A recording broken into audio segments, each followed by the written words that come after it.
Tuition থেকে বাড়ি ফেরার সময় মার খুব চিকেন পকোড়া খেতে ইচ্ছা করছিল। তাতে আমার একটা ফ্রেন্ডও ছিল। কাকু যতক্ষণ পকোড়া ভাজছিল আমি ফ্রেন্ড একটু খেলে নিচ্ছি।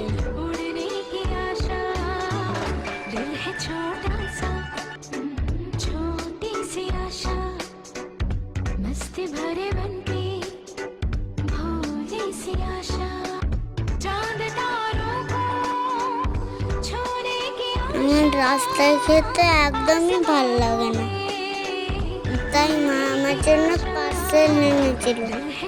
ফ্রেন্ড খুব মজা করে পকোড়া খাচ্ছিল। বাই বাই, এবার আমি বাড়ি যাই।